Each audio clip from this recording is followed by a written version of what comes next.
Hello বন্ধুরা, আজকে আমি তোমাদের জন্য একটা নতুন রেসিপি বানাচ্ছি, যেটা হলো সোয়াবিন কারি। তো সোয়াবিন তরকারি করতে গিয়ে আমি নিচ্ছি সোয়াবিনগুলো আমি 5 মিনিট আগে ভিজিয়ে রেখেছিলাম। দেখো ভিজে গেছে। তো এর তরকারি করার জন্য নিয়েছি আলু কুচি, নিয়েছি ছোট ছোট করে আলু কেটে নিয়েছি, আর নিয়েছি লঙ্কা, নিয়েছি আদা, নিয়েছি রসুন, নিয়েছি এগুলো আমি পেস্ট করে নেব। আর নিয়েছি পেঁয়াজ কুচি, টমেটো কুচি। এবার আমি দেখো রসুনগুলো ভেজানো হয়েই গেছে।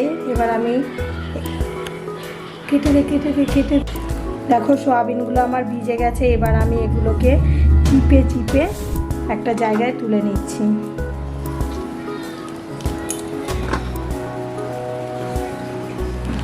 ভালো করে চিপবে যেন একটু জল না থাকে। আমি ভেজানোর পর একবার সয়াবিনগুলোকে ধুয়ে নেবে, তাহলে এই ফেনা ফেনা ভাবটা অনেকটা কেটে যাবে। আমি ধুয়ে নিয়ে আবার ভিজিয়েছি।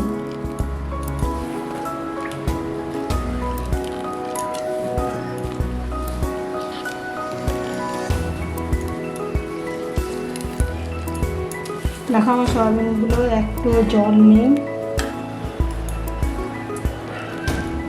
সয়াবিনগুলোকে তুলে নেবে বাটির মধ্যে।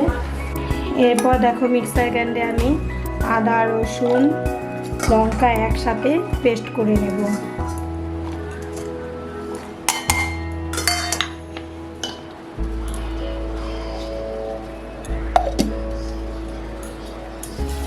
আমি আদা রসুন আর লঙ্কাটা পেস্ট করে নিচ্ছি মিক্সার গ্রাইন্ডারে।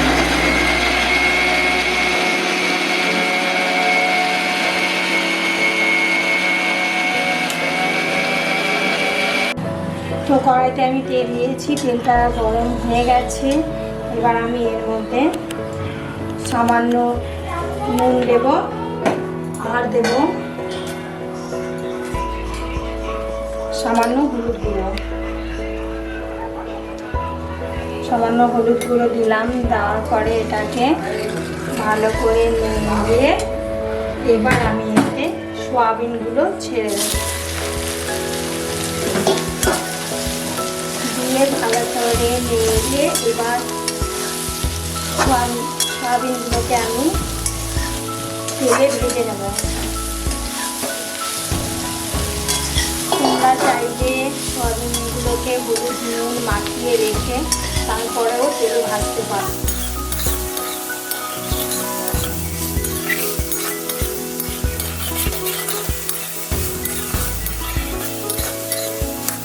ভাজা হয়ে গেছে। এবার আমি সয়াবিনগুলোকে তুলে নেব।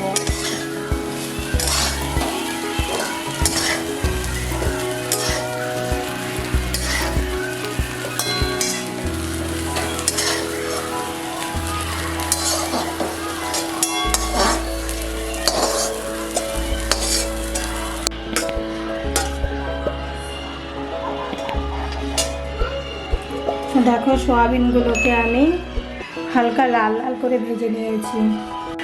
এবার আমি কড়াইতে তেল দিয়ে দেব।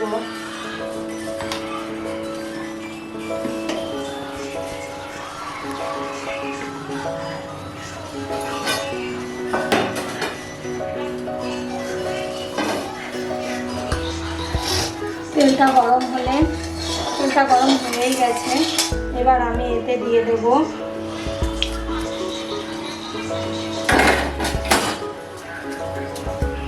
দুটো তেজপাতা।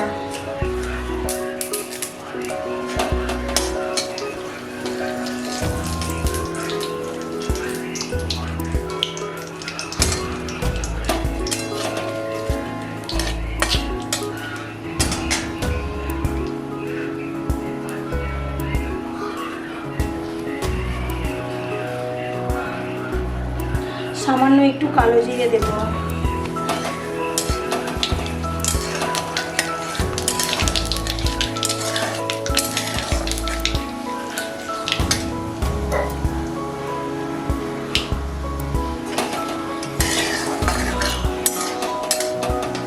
এবার দিয়ে দেব পেঁয়াজ কুচি।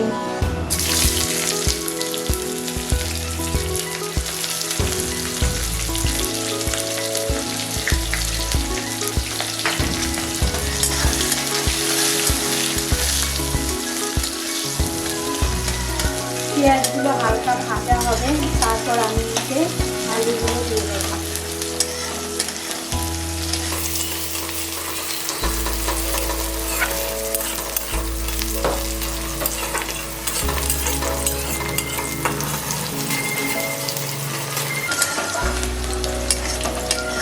আমি এখানে কালো জিরা দিলাম, তোমরা চাইলে এখানে ফোড়নে জিরেও দিতে পারো।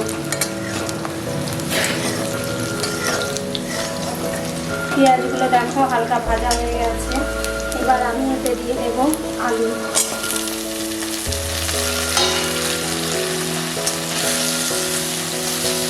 এবার আলুগুলো একটু লাল লাল করে দিয়ে দেবো।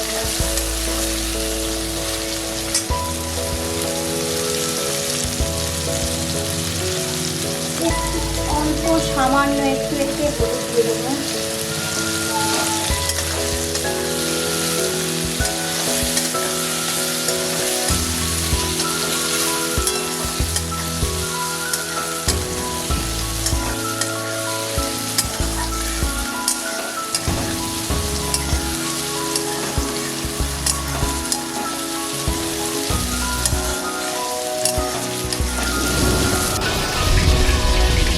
তো আলুগুলো দেখো আমার লাল লাল করে ভাজা হয়ে গেছে।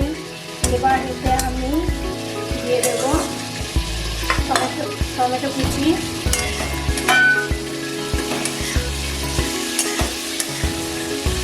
এরপর দিয়ে দেবো আমি যে মশলাটা পেস্ট করে রেখেছিলাম সেই মশলাটা এতে দিয়ে দেবো।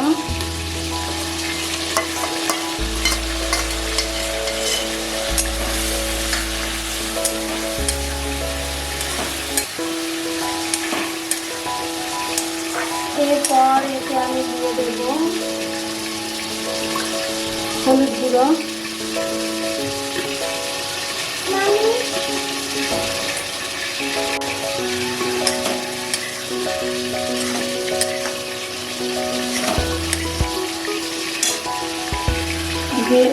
দিয়ে দেবো এরপর লঙ্কা গুঁড়ো 2 চামচ, ছোটো চামচে।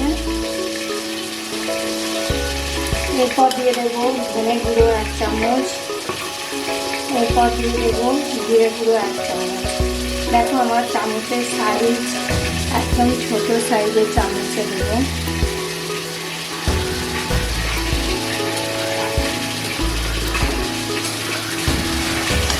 এবার এটাকে ভালো করে মিশিয়ে নিয়ে 5 মিনিট কষিয়ে নেব।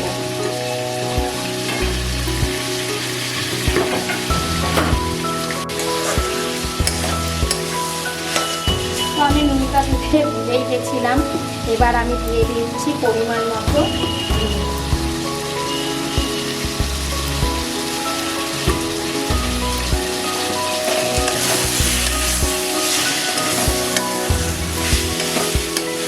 নুনটা দেওয়ার পরে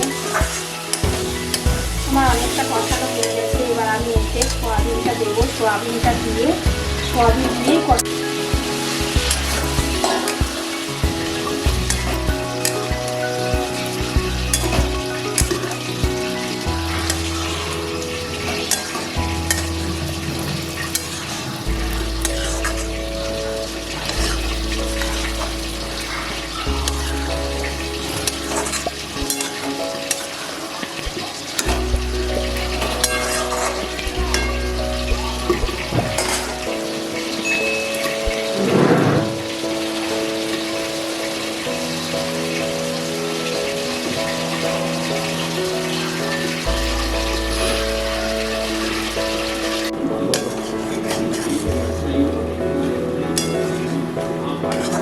দেখো আমার কষানো হয়ে গেছে। এবার এতে আমি জল দিয়ে দেব।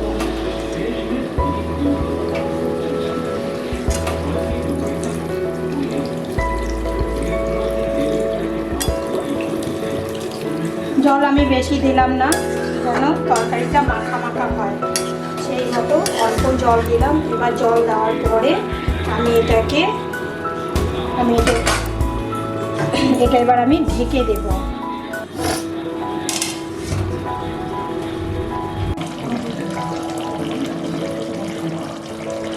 দেখো আমি 5-6 মিনিট এইভাবে ঢেকে সেদ্ধ করছিলাম, তো আমার হয়ে গেছে। ঢাকা সরিয়ে দেখছি, দেখো আলুগুলো ভালো সুন্দর সেদ্ধ হয়ে গেছে। আমার তরকারি রেডি। এবার এটাকে আমরা একটা জায়গাতে নিয়ে নেব।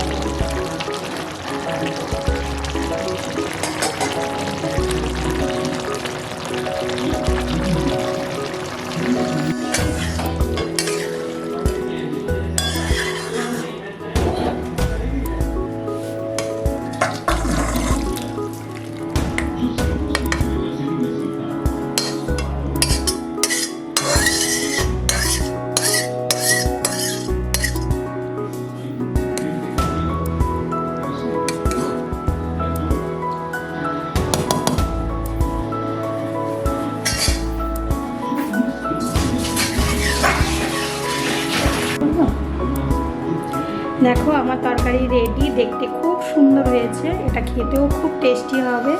এইভাবে তোমরা ঘরে রান্না করে খাবে।